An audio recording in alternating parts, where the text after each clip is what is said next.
we'll start with this. Well, you might have heard that it's official.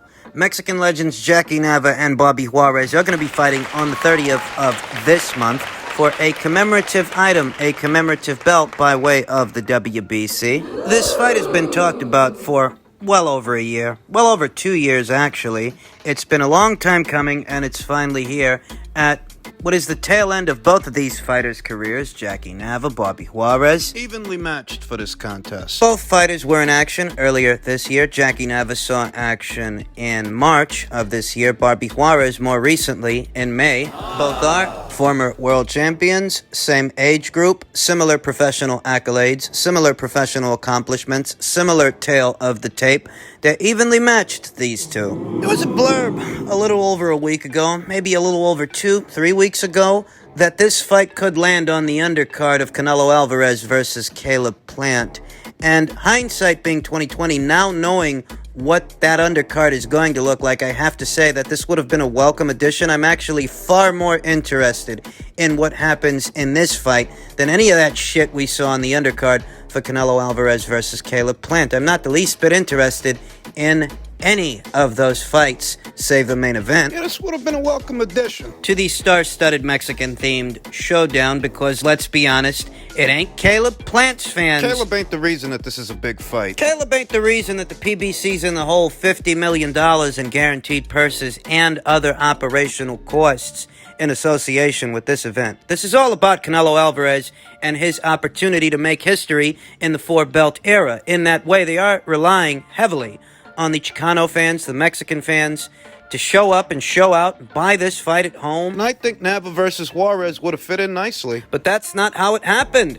Both veterans are going to be in action at the tail end of this month on the 30th, and I haven't changed my mind. I maintain my original position. I like Jackie Nava on points to win the fight. Yeah, I don't really know that Bobby fully recovered from that beating last year. At the hands of the current reigning WBC bantamweight champion, Julie Hanaluna. Bobby has since managed to get herself back in the winner's bracket with a pedestrian-level opponent earlier this year in May, and that's all well and good. Both women are technicians. Neither one could be described as being overly aggressive or crude in their implementation. They're both cerebral fighters. There's a good chance this fight don't end in a knockout. There's a good chance this fight goes the distance, and I think time has been a little bit kinder to Jackie Nava in that way. I think she's a little bit more fresh than Barbie.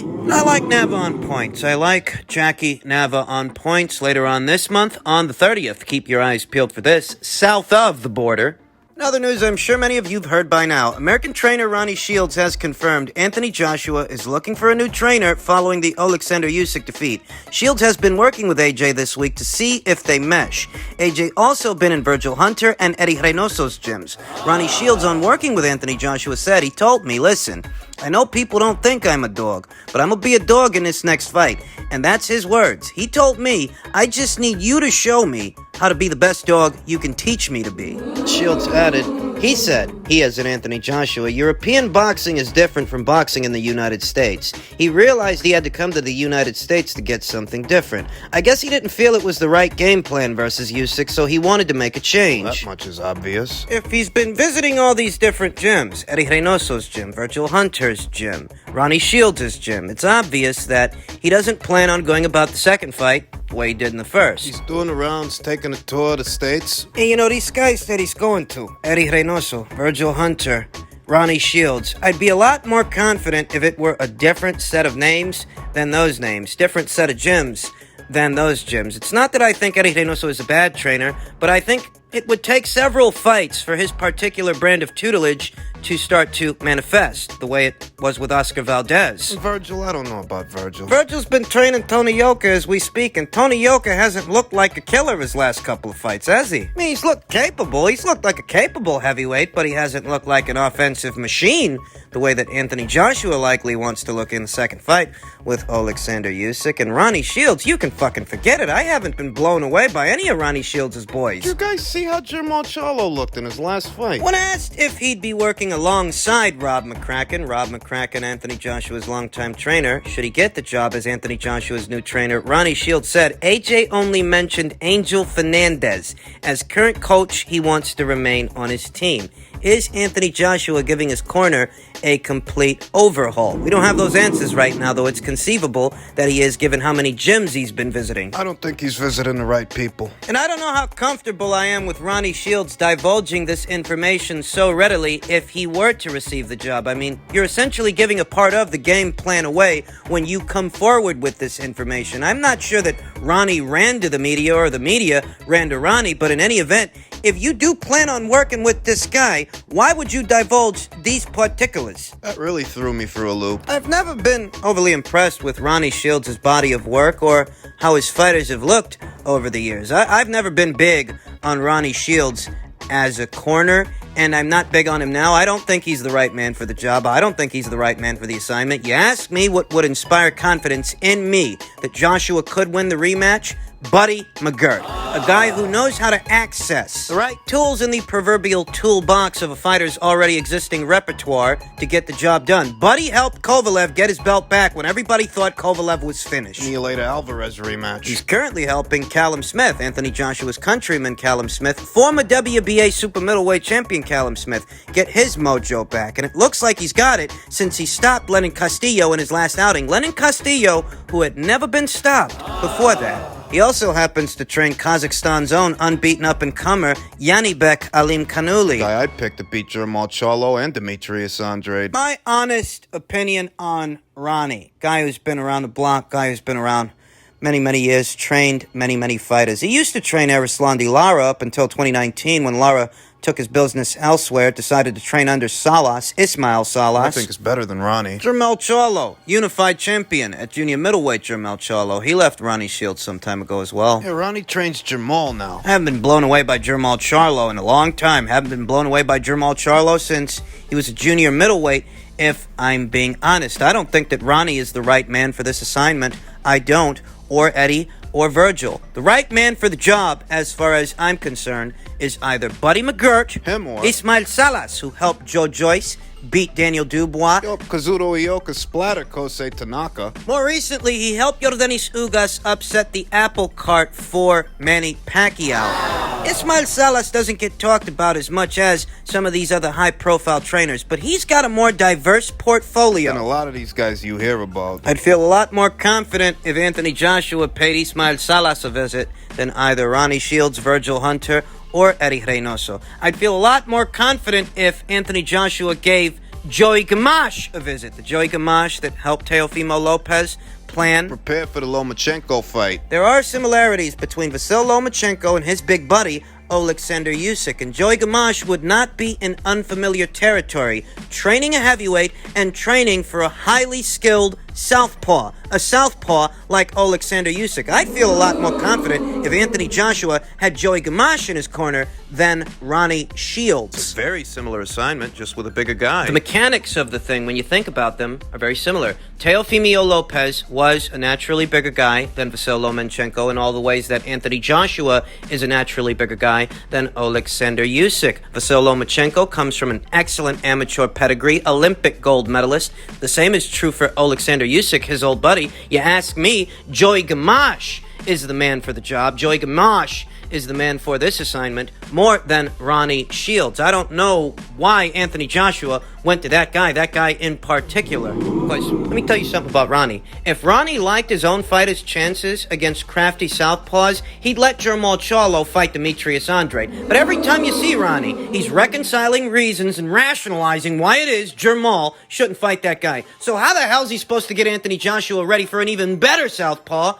in Usyk? Ronnie fucking sucks, man. I think Anthony Joshua's in the right place, but he's talking to the wrong people. So he wants a new corner, he wants an American touch. There are several other guys out there better suited for this assignment than Ronnie Shields, Virgil Hunter, and Eddie Reynoso. Ronnie, he fucking sucks, man. He sucks. He's not the guy. No fucking way. I have no faith in Ronnie Shields' ability to prepare Anthony Joshua for this fight, prepare him for this assignment. I don't. Especially when it is that same Ronnie Shields giving away what could be interpreted as sensitive information. That Anthony wants to be more aggressive in the next fight. At least before, you had spontaneity. You had the element of surprise. What exactly is Anthony Joshua going to do in the rematch? Whereas now everybody knows he wants to be front foot heavy, impose his size, impose his power on a smaller guy. And they know that because you've given it away. I really hope he doesn't go with Ronnie.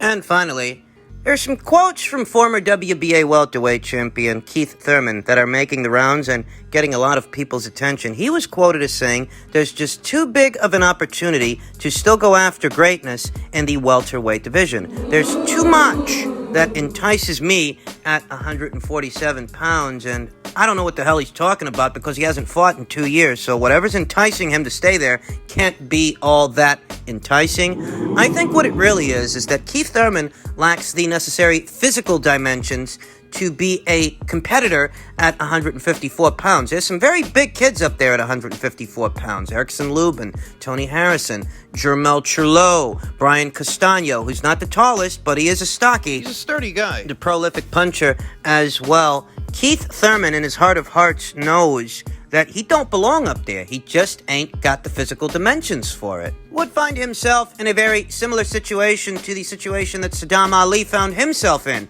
when he was the reigning WBO champion for all of 15 seconds, so confronted with the very statuesque and aggressive Jaime Munguia.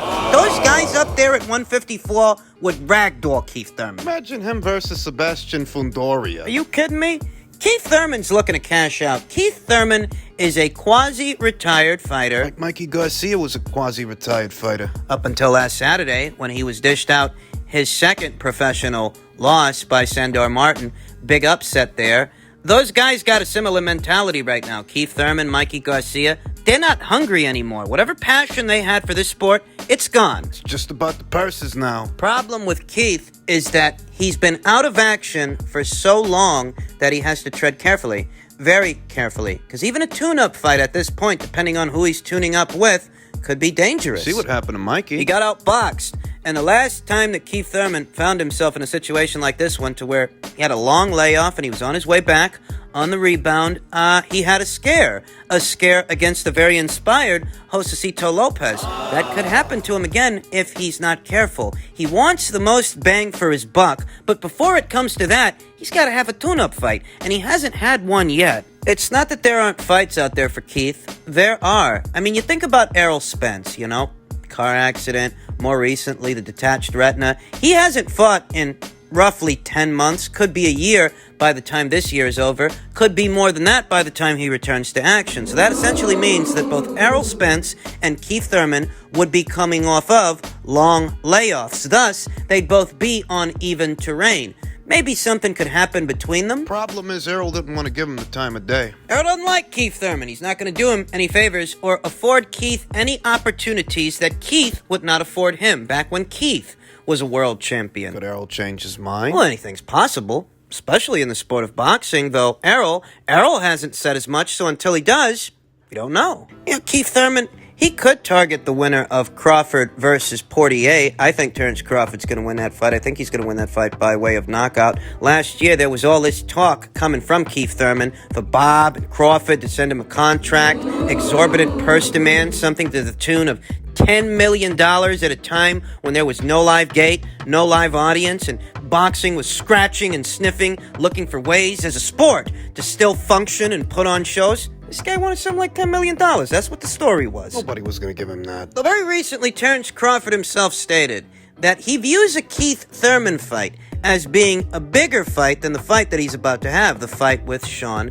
Porter. He thinks a Keith Thurman fight would be bigger. Perhaps he's right, but Keith's got to be realistic about the money. Because he's looking to cash out, I don't know how realistic he's going to be. You know, I hate to break the news to you guys, and you might not want to hear this, but Keith Thurman, he's not hungry anymore. If he's still lingering, if he's still hanging around, it's to get maybe 1 or 2 more paydays and call it a career. He's got no intention of moving up to 154 pounds, becoming a multi-weight champion. He just ain't that kind of fighter. And you guys need to stop thinking of him in that spectrum. Keith Thurman's squandered talent. Cry me a river. He's not coming to win. He's coming for a check. No more, no less. And because this is the kind of headspace that he's in, he's gonna drive a hard bargain. A bargain that is perhaps too hard, makes him too difficult to deal with in reference to his purse demands. So he can't get paid the way he wants to get paid. He sits out even longer. That's been the story of Keith Thurman for the last 2 years, you know. And the longer he sits out, the harder it is to come back. It's a vicious cycle. I mean, Keith Thurman would have you believe that he's chasing greatness, though he's not in hot pursuit of it.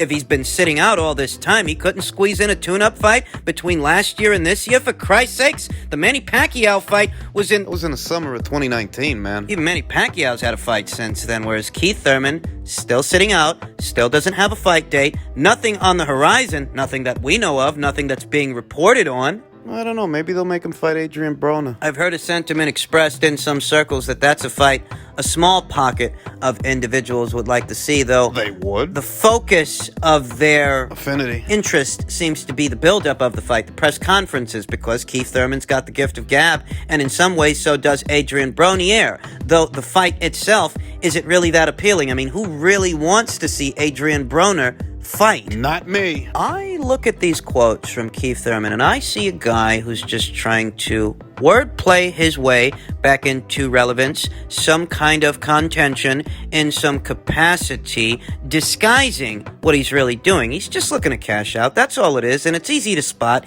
easy to identify, because no fighter that is a hungry fighter, an ambitious fighter, sits out for as long as Keith Thurman's been sitting out. And it's not because of lack of opportunity. It's because of lack of trying. You know how many of these guys in the welterweight division would like to lock horns with Keith Thurman? Jaron Boots Ennis, Virgil Ortiz, Terrence Crawford. This fight's out there for this guy. It's the funniest thing because Keith Thurman has only ever actually lost one fight, one professional contest, one professional match.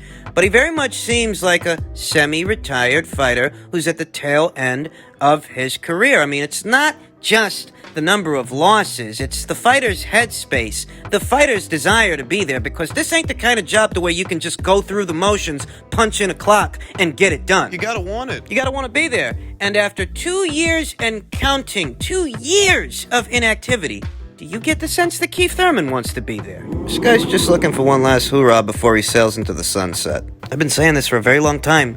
Keith peaked already. He's burnt out.